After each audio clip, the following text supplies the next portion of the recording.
Good morning बच्चों। तो आज हम लीनियर इक्वेशंस के जो एग्जाम्पल सम्स है एक्सरसाइज 9C के पहले वो देखने जा रहे हैं।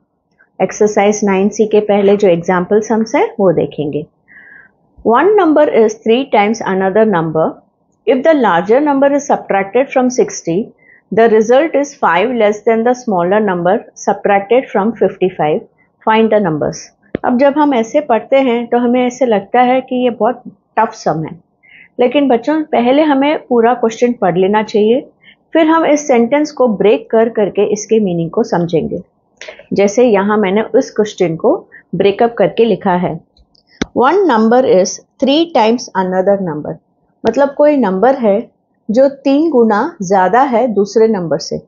इसका मतलब एक छोटा है और एक बड़ा है, तो हम let smaller number be x ऐसे समझ लेंगे। एक कोई नंबर है जो x है और दूसरा नंबर जो है उससे 3 गुना बड़ा। 3 गुना बड़ा मतलब 3 टाइम्स, तो वो बड़ा नंबर हो जाएगा। So larger number will be 3 into X 3x।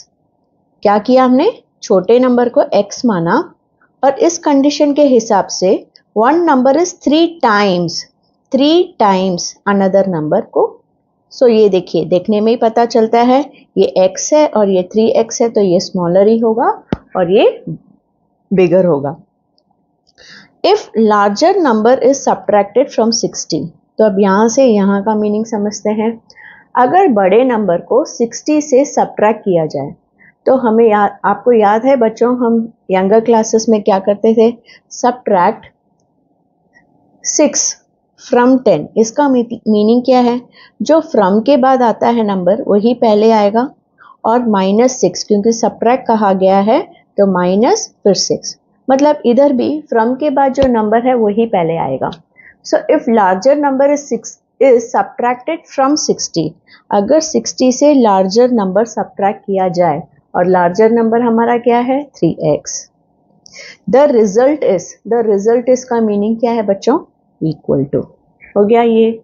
फिर 5 less than the smaller number subtracted from 55। So 5 less than, so 5 less than का मीनिंग है -5। ओके, किससे ये छोटा है? -5 किससे? Smaller number subtracted from 55। From के बाद जो नंबर है वही पहले आएगा और स्मॉलर नंबर क्या है? x। तो 55 माइनस x है इसका meaning. The smaller number subtracted from 55 कितना कम है? वो -5। सो जो 5 लेस देन है वो एंडिंग में आएगा। ठीक है, तो देखिए हमने पूरे सेंटेंसेस को इक्वेशन में बना दिया। तो हमारा इक्वेशन क्या होगा? When larger number is subtracted from 60, the result is 5 less than smaller number subtracted from 55। हो गया ना इक्वेशन आसान। अब x को सब इधर लाना है और नंबर्स को इधर, लेकिन उसके पहले यहाँ राइट हैंड साइड में 2 नंबर्स है, तो पहले हम इसे सॉल्व कर देते हैं। 55 माइनस 5 इज 50, माइनस x का मीनिंग है 1x। ठीक है, तो इस -3x को मैं इधर लाऊं तो ये यहाँ, तो ये माइनस प्लस हो जाएगा, है ना। -3x क्या हो जाएगा? +3x। और ये +50, इसके आगे कोई साइन नहीं है मतलब प्लस, उसे मैं यहाँ लाऊं तो ये बन जाएगा -50। तो 60 को इधर ही रखेंगे, +50 को यहाँ लाएंगे तो -50 हो जाएगा। -1x को इधर ही रखेंगे, -3x को यहाँ लाएंगे तो +3x हो जाएगा। सो 60 माइनस 50 इज 10, है ना। And 3x minus 1x is 2x। So 10 divided by 2 is equal to 5। So x की वैल्यू क्या है? Because x is equal to 10, 2x का मीनिंग है 2 इंटू एक्स। सो 2 इधर आएगा तो मल्टीप्लीकेशन डिवीजन बन जाएगा, तो x की वैल्यू क्या निकल कर आई है? 5। तो अब हमें पता है हमारा स्मॉलर नंबर x है, तो x की वैल्यू 5 है। इसका मतलब हमारा स्मॉलर नंबर जो है वो x है और लार्जर नंबर जो है वो 3x है। तो x इज 5 एंड 3x मतलब 3 into 5 15। So our numbers are 5 and 15। अब हमारा नेक्स्ट क्वेश्चन है, Amit is now 20 years old and Leela is 4 years old. In how many years will Amit be twice as old as Leela? तो इससे पहले हम break करते हैं। अमित जो है वो 20 ईयर्स ओल्ड है, सो ये है इनका present age. Amit is 20 years और लीला इज 4 ईयर्स ओल्ड, तो लीला का लिख लेते हैं। आज के तारीख में Leela is 4 years. In how many years मतलब कितने सालों के बाद, क्योंकि विल का मतलब क्या है, विल मतलब फ्यूचर, तो फ्यूचर में कितने सालों के बाद अमित की जो उम्र होगी वो लीला के डबल हो जाएगी। तो अभी हमें हाउ मेनी ईयर्स पूछा गया है, तो हमें पता नहीं कितने ईयर्स में, सो इन एक्स ईयर्स मान लेते हैं एक्स ईयर्स के बाद। तो बच्चों अगर मैं कहूँ 2 ईयर्स के बाद, हमारी उम्र आज जो भी है, आज आपकी उम्र सपोज 12 है, तो 2 ईयर्स के बाद आप क्या करोगे, प्रेजेंट एज के साथ 2 ईयर्स के बाद 2 ईयर्स लेटर को ऐड करोगे, तो आपकी उम्र 12 + 2 14 हो जाएगी, राइट। सो 2 साल के बाद आपकी उम्र बढ़ जाएगी, कितने, 2 से। तो उसी तरह x ईयर्स के बाद, तो अमित की उम्र x ईयर्स के बाद कितनी हो जाएगी, 20 + x।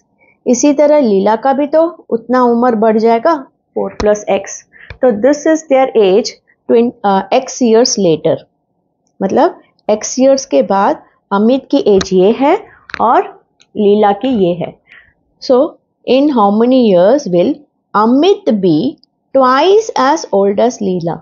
अमित जो है, अमित विल बी के लिए हम लिखेंगे इक्वल टू ट्वाइस मतलब 2 times as old as Leela. बस यही हमारा equation. In how many years Amit will be twice as old as Leela. अब ये जो 2 है वो इसका भी है, इसका भी है। 2 4s are 8 + 2 × x 2x है ना। 2 × 4 8 प्लस के नीचे प्लस 2 × x 2x। अब हम x को यहाँ लाएंगे तो +x -x हो जाएगा, +8 यहाँ लाएंगे तो -8 हो जाएगा। So this is your. अब इसके साथ कोई नंबर नहीं, मतलब 1। 20 - 8 क्या है बच्चों, 12। 2x - 1x is x। So after 12 years.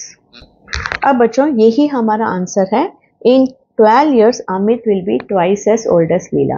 अब इसका आंसर तो खत्म हो गया है, मैं अभी आपको चेक करवाती हूँ कि ये आंसर बराबर है कि नहीं।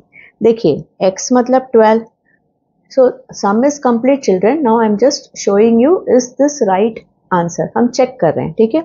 सो अभी x के आगे अगर मैं 12 लिखूं, सो 20 + 12 अमित कितना हो गया, 20 पहले था, x ईयर्स के बाद 12 साल के बाद वो 32 हो जाएगा। लीला कितने उम्र की थी, 4। 12 साल के बाद लीला कितने उम्र की हो जाएगी, 16।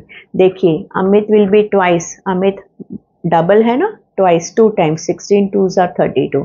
तो 12 साल के बाद लीला की उम्र 16 होती और अमित का उम्र 32 होता। So our condition is also fulfilled. Example 23. Sindhu is 40 years old and Smita is 20 years old. How many years ago was Sindhu 3 times as old as Smita? तो ये इन्फॉर्मेशन हमने इधर लिख लिया है। सिंधु जो है वो 40 years की है और स्मिता जो है वो 20 years की है। यहाँ पूछा है हाउ मेनी years ago, मतलब कितने साल पहले। पहले मतलब हम पास्ट में जा रहे हैं, तो पास्ट में तो हमारी उम्र कम ही थी ना। तो आज आप 12 साल के हो, तो 2 साल पहले आपकी उम्र क्या थी, मतलब आप 6th स्टैंडर्ड में थे, मतलब आप 10 ईयर्स के थे, राइट। तो अब से जो आपका प्रेजेंट है एज है उसमें से हम माइनस करेंगे 2 ईयर्स पहले। 5 ईयर्स होता तो -5, 10 ईयर्स पहले तो -10। सो x ईयर्स अगो हम लेंगे क्योंकि हमें पता नहीं कितने साल पहले। तो हाउ मेनी ईयर्स अगो इन्होंने पूछा है। How many years ago was Sindhu 3 times. So how many years ago के लिए हमें माइनस करना होगा प्रेजेंट एज में से। जैसे आपका प्रेजेंट एज है और -2 किया, वैसे सिंधु और स्मिता में से भी हमें माइनस करना होगा। Sindhu was, so Sindhu was 3 times as old as Smita, यही क्वेश्चन है। So Sindhu was 3 times as old as Smita. Sindhu was 3 times के लिए 3 × एज ओल्ड एज स्मिता। अब ये जो हमारा 3 है वो इसका भी है, इसका भी है। सो 3 20s are 60, माइनस के नीचे माइनस, 3 × x 3x। अब इसके साथ कोई नंबर नहीं, मतलब -1, ये इधर आ गया तो +1 हो जाएगा, राइट। अब ये 40 है तो इस 40 को मैं यहीं लिखती हूँ। ये 60 है, +60, तो यहाँ आएगा तो -60 हो जाएगा। ये -3x है, ये -1x को मैं यहाँ लाऊं तो +1x हो जाएगा। समझ में आया बच्चों? 40 लेफ्ट हैंड साइड में था तो लेफ्ट में ही रहा।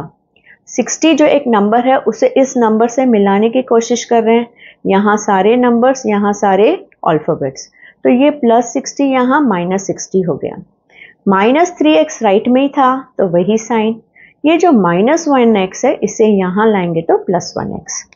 अभी इंटीजर्स के रूल के हिसाब से 1 + 1 माइनस हो तो सब्ट्रैक्ट करना, साइन ऑफ ग्रेटर नंबर लगाना, यहाँ भी वही रूल। अब दोनों साइड माइनस कैंसिल, सो 20/2 = x, मतलब 2 10s are 20। सो x की वैल्यू क्या है? 10। मतलब 10 साल पहले सिंधु जो थी वो 3 टाइम्स स्मिता की उम्र की थी। चेक कर लेते हैं। देखिए अभी ये हमारा सम कंप्लीट हो गया है। अभी इतना ही करना है आपको एग्जाम में। मैं आपको सिर्फ दिखा रही हूँ कि कैसे ये सम बरोबर है कि नहीं। देखिए सिंधु क्या थी?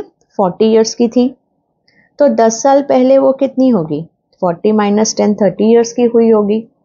स्मिता जो थी 20 इयर्स की थी, 10 साल पहले माइनस करो प्रेजेंट एज में से 10 साल पहले, तो 10 इयर्स। तो देखिए Sindhu was 3 times as old as Smita. 3 times है ना, 10 3s are 30। सो वो सिंधु 3 गुना स्मिता से बड़ी थी 10 साल पहले। Example 24. Jimmy has 2 times as many 2 rupee coin as 5 rupee coin. If he has a total of 36 rupees, how many coins of each kind does he have? इसका मतलब ब्रेक करके हम पढ़ते बच्चों। जिम्मी के पास, जिम्मी हैज 2 टाइम्स, डबल है, as many 2 rupees coin as 5 rupee coins। मतलब double क्या है? Jimmy has 2 times 2 rupee coin, मतलब जितने भी उसके पास 5 रुपये कॉइन है उसका डबल 2 रुपये कॉइन है। इस सेंटेंस को अच्छे से जान लीजिए।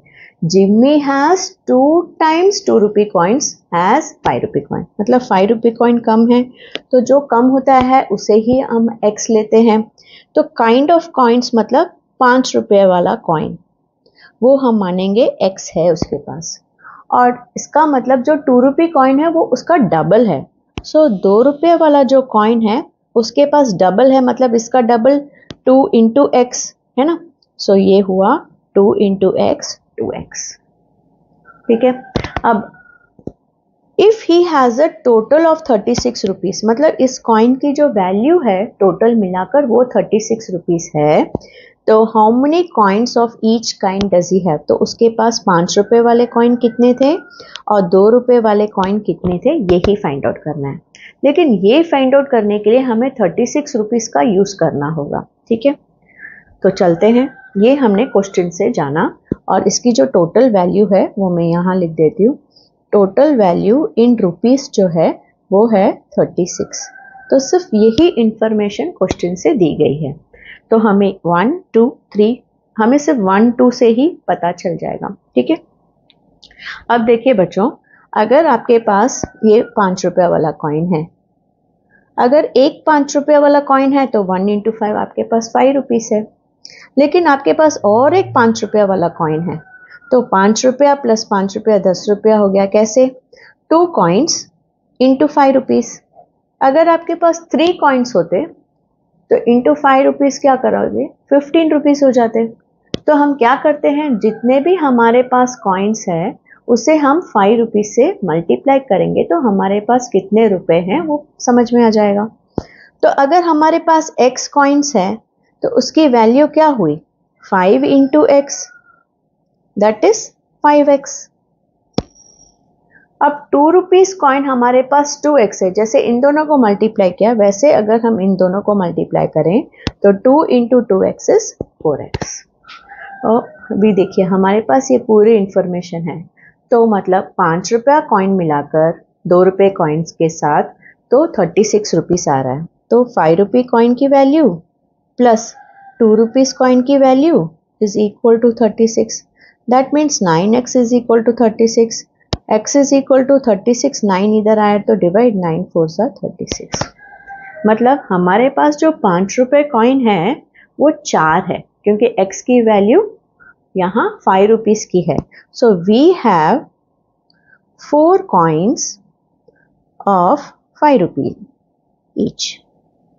अब इसी 4 को इधर भी लगाइए. 2 4 जार, क्योंकि 2x मतलब 24 नहीं, 2x का मतलब 2 into x. So 2 into x, 2 into x की वैल्यू हमें क्या मिली है 4. सो 2 4 जार 8. So we have 8 coins of 2 rupees each. हो गया? समझ में आ गया बच्चों? तो ये हमारा फाइनल आंसर है. लेकिन अगर कुछ एग्जाम में पूछे so what is the value of 5 rupee coin and what is the value of 2 rupee coin, तो हम क्या करेंगे? 5x का मतलब 5 into x, 5 4 jar 20, 4 into x 4 4 jar 16. देखिए 20 प्लस 16 36 आ गया ना, है ना? तो इसी तरह आपने क्रॉस चेक भी कर लिया. नेक्स्ट सम की तरफ चलते हैं.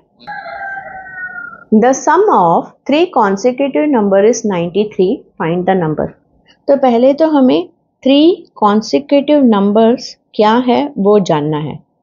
अगर आपने ये वाला वीडियो देखा है तो मैंने यहाँ भी सिखाया है डिटेल में 3 consecutive numbers 12A में. देखिए consecutive numbers मतलब एक नंबर ले लीजिए 7, इसका consecutive है 8, इसका 9. 10 ले लीजिए, उसका कॉन्सिक्यूटिव 11 एंड 12. तो ये है 3 कॉन्सिक्यूटिव नंबर्स. तो लेकिन यहाँ 3 कॉन्सिक्यूटिव नंबर्स तो दिया ही नहीं है, तो हम कैसे फाइंड आउट कर लेंगे?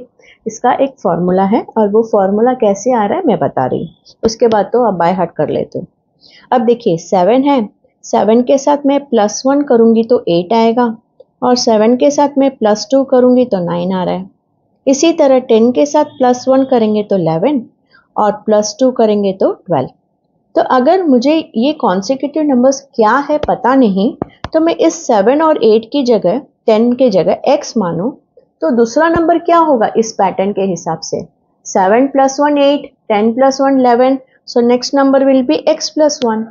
यहाँ जो नंबर है 10, उसके साथ +1 लगाने से ही तो 11 आ रहा है ना. 10 + 1 is 11, 7 + 1 is 8. So if it is x then it is x + 1. फिर थर्ड नंबर क्या आ रहा है? 7 + 2 9, 10 + 2 12. सो x + 2. तो यही है हमारे कॉन्सिक्यूटिव नंबर्स. ये कैसे मिला अभी आपको पता चल गया है. So let the 3 consecutive numbers be x, x + 1 and x + 2. अब कह रहे हैं इसका सम जो है वो 93. सम मतलब इसका एडिशन. तो इन तीनों के बीच में एडिशन का साइन लगा दिया और इनका सम है 93. तो जो भी x है उसके साथ कोई नंबर नहीं मतलब 1, तो ऐड कीजिए. 1 + 1 2, 2 + 1 3. ये हमारे लाइक टर्म्स थे. हम x को नंबर्स के साथ ऐड नहीं कर सकते क्योंकि नंबर्स को नंबर के साथ ही मिलाना है. 2 + 1 3, तो ये हमारे नंबर्स थे. अब 3 यहाँ चला गया तो -3 बन जाएगा, तो 90. So x is equal to 90 divided by 3 which is 30. मतलब x की वैल्यू है 30. तो दूसरा नंबर क्या होगा? 30 + 1 31. दूसरा number 30 + 2 32. So our numbers are 30, 31 and 32. यही बोला है फाइंड द नंबर्स. तो अब देखिए हमारा आंसर तो खत्म हो गया, लेकिन जब आप इसे ऐड करोगे ना बच्चों, देखिए आपका सम 93 भी आएगा. 2 + 1 3, यूनिट्स प्लेस में 3, 3 + 3 6, 6 + 3 9, टेंस प्लेस में 9. तो हमने क्रॉस चेक भी कर लिया.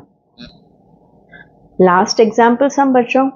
How many kilograms of tea worth rupees 144 per kg should be mixed with 10 kg of tea worth rupees 180 per kg to produce a mixture which will cost 156 per kg. तो देखिए ये पूछ रहे हैं हम कितने किलोग्राम के चाय लेंगे जिसका वैल्यू 144 पर केजी है. तो पहले से सेंटेंस में ब्रेक कर लेते हैं. तो यहाँ मैंने 144 पर केजी को चीप टी माना है, सस्ता वाला, और 180 पर केजी को कॉस्टली माना है। और इन दोनों का जो मिक्स है वो 156 केजी, यहाँ मैंने टैबुलर कॉलम बना लिया है। तो ये पूछ रहे हैं हम कितना केजी लेंगे जिसकी रेट 144 पर केजी है, जिसकी ये कितना केजी हम लेंगे जिसकी कीमत 144 रुपीस पर केजी है, और उसे मिक्स करेंगे 10 kg of T mixed with 10 kg of T worth rupees 180 per KG, जिसे हम मिक्स करेंगे 10 kg कॉस्टली टी से जिसकी कीमत है 180 per kg. To produce a mixture which will cost 156 per KG. अब इन्हें मिलाने से क्या होगा, ना ही वो सस्ता रहेगा ना ही वो कॉस्टली, बीच का बन जाएगा। 156 रुपीज पर केजी हमें पड़ेगा। बस इतना ही इंफॉर्मेशन है। कितना किलोग्राम ऑफ टी हम सस्ता वाला टी खरीदेंगे जिसकी कीमत 144 रुपीज पर केजी है, तो ये समझते हैं ये एक डब्बा है जिसमें 144 रुपीज वाला चाय है, उसे हम मिक्स करेंगे 10 केजी के साथ जिसकी कीमत 182 है, तो हमें एक मिक्स मिलेगा जिसकी कीमत 156 रुपीज पर केजी है। तो ये सब पर केजी वाला। तो अब बताइए बच्चों, अगर सस्ता वाला केजी x है और कॉस्टली टी 10 केजी है, तो इन दोनों का मिक्स इधर कितना होगा, टोटल x + 10 होगा, राइट। सस्ता वाला सपोज कर लीजिए 3 केजी और कॉस्टली टी 3 केजी, तो टोटल केजी कितना हुआ, 3 + 3 6। तो इसी तरह यहाँ मैंने ऐड करके लिख लिया। अब जब भी हम वैल्यू फाइंड आउट करते हैं, हम क्या करते हैं, जितना हम पीसेस खरीदते हैं इनटू पर वैल्यू, है ना। अगर 1 पेन है 10 रुपीज, तो 3 पेन है 10 × 3 30। तो अगर 1 kg टी x kg खरीद रहे हैं और एक का वैल्यू 144 है, तो टोटल वैल्यू क्या हुआ, 144 × x which is equal to 144x। इसी तरह हम इसे मिक्स करेंगे 180 × 10 विच इज 1800, तो हमें क्या मिलेगा, 156 into how many cages we don't know, x + 10 of costly. तो इसको इससे भी मल्टीप्लाई करना है और इसको इससे भी मल्टीप्लाई करना है, तो ये है हमारा फाइनल इक्वेशन। यहाँ तक आपको डाउट है तो प्लीज़ वापस से इस पार्ट को सिर्फ देखिए। अब हम x को यहाँ, ये 156 है, ये 144 है, तो मैं ये छोटा नंबर यहाँ लेके जाती हूँ, ठीक है। तो 1800 यहीं रहेगा, प्लस 1560 यहाँ आया तो माइनस 1560, 156 इधर ही रहेगा, 144 लेफ्ट से इधर आ रहा है तो माइनस हो जाएगा। सो 1800 में से 1560 को माइनस कर देंगे, so 240 equals to 6 - 4 2 5 - 4 1 x। So 240 divided by 12, हमें पता है 12 2s are 24, 0 के साथ 0। सो x की वैल्यू क्या है, 20 kgs। मतलब अगर हम 20 kg सस्ता वाला टी लेंगे और इसे ऐड करेंगे तो हमें ये आंसर मिलेगा। बस इतना ही बच्चों। नेक्स्ट क्लास में हम ये जो ट्राई दिस है छोटा सा, ये देख लेंगे। बाय।